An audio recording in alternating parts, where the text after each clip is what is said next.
Bonjour à tous et bienvenue sur Football Night. Aujourd'hui nous revenons sur l'une des plus grandes sensations de ce début de Coupe du Monde 2026. Le match disputé le 15 juin 2026 entre l'Espagne et le Cap-Vert dans le groupe H. Sur le papier, cette rencontre semblait totalement déséquilibrée. D'un côté, l'Espagne, championne d'Europe en titre et considérée comme l'un des grands favoris du tournoi. De l'autre, le Cap-Vert, qui disputait tout simplement le premier match de Coupe du Monde de son histoire. Personne ou presque n'imaginait ce qui allait se produire. Car au terme de 90 minutes de combat, le tableau d'affichage indiquait Espagne 0, Cap-Vert 0. Un résultat qui ressemble presque à une victoire pour les requins bleus. Dès le coup d'envoi, la Rora impose son style. Possession de balle. Pressing haut. Circulation rapide. Le Cap-Vert est contraint de défendre très bas. Pendant les premières minutes, les Espagnols monopolisent complètement le ballon. Les statistiques deviennent impressionnantes. L'Espagne termine la rencontre avec environ 75% de possession et 27 tentatives au but. Mais très vite, un homme va devenir le cauchemar de la Rora. Son nom. Vozina. Le gardien capverdien de 40 ans. À plusieurs reprises, il réalise des arrêts exceptionnels devant Ferran Torres, Pedri et les attaquants espagnols. L'Espagne pousse. Encore et encore. Mais le mur capverdien tient bon. Et c'est là que l'on commence à comprendre le plan de jeu de Bubista. Le sélectionneur du Cap-Vert ne cherche pas à rivaliser dans la possession. Il accepte de souffrir. Son équipe reste extrêmement compacte. Les lignes sont rapprochées. Les espaces entre les défenseurs sont quasiment inexistants. Résultat. L'Espagne fait circuler le ballon mais trouve très peu de brèches. Tactiquement, c'est une véritable leçon de discipline. Le plus impressionnant est probablement le calme affiché par les joueurs capverdiens. Malgré la pression. Malgré l'événement. Malgré l'adversaire. Ils ne paniquent jamais. À la pause, le score reste de 0-0. Et progressivement, le doute s'installe dans les têtes espagnoles. Au retour des vestiaires, le scénario ne change pas vraiment. L'Espagne continue d'attaquer. Le Cap-Vert continue de résister. Luis de la Fuente tente alors de modifier la dynamique du match. Il fait entrer plusieurs joueurs offensifs. Puis arrive le moment attendu par tous. L'entrée de Lamine Yamal. La jeune star espagnole apporte immédiatement de la vitesse et de la créativité.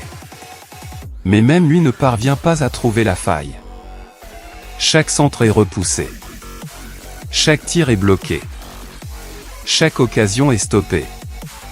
Et lorsqu'un ballon passe enfin la défense, Vozina est là.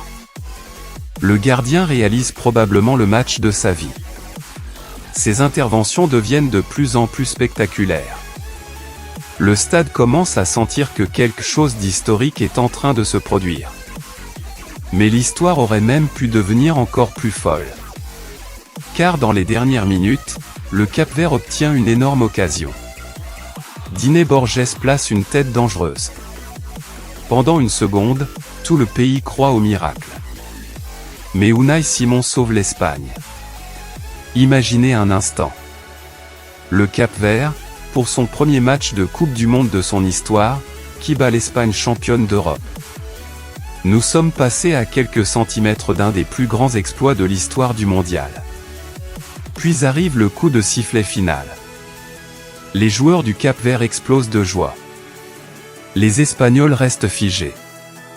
Car même si le score est de 0-0, tout le monde sait qui a gagné moralement cette rencontre.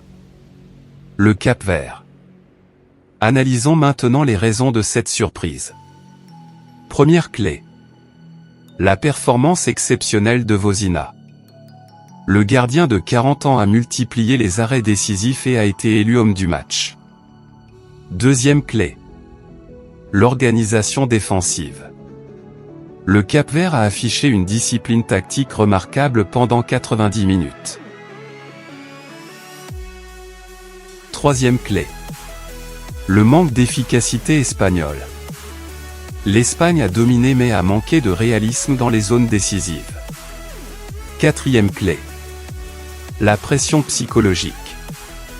Plus le temps passait, plus les Espagnols semblaient frustrés. Chaque occasion ratée augmentait le stress. Et cette frustration a clairement joué un rôle dans le résultat final. Pour le Cap-Vert, ce point vaut presque une victoire. Pour un pays de seulement quelques centaines de milliers d'habitants, tenir tête à l'Espagne représente déjà un exploit historique. Pour l'Espagne en revanche, c'est un sérieux avertissement. La Roja reste favorite pour la qualification. Mais ce match a montré que la domination du ballon ne suffit pas toujours pour gagner. Cette Coupe du Monde 2026 nous rappelle une fois de plus pourquoi le football est le sport le plus imprévisible du monde. Le petit Cap-Vert a résisté aux géants espagnols. Et le monde entier en parle aujourd'hui. Alors dites-nous dans les commentaires. Est-ce la plus grosse surprise du mondial jusqu'à présent? Le Cap-Vert peut-il maintenant rêver d'une qualification historique? N'oubliez pas de liker cette vidéo, de vous abonner à Football Night et d'activer la cloche pour ne manquer aucun résumé de la Coupe du Monde 2026. Merci à tous et à très bientôt sur Football Night.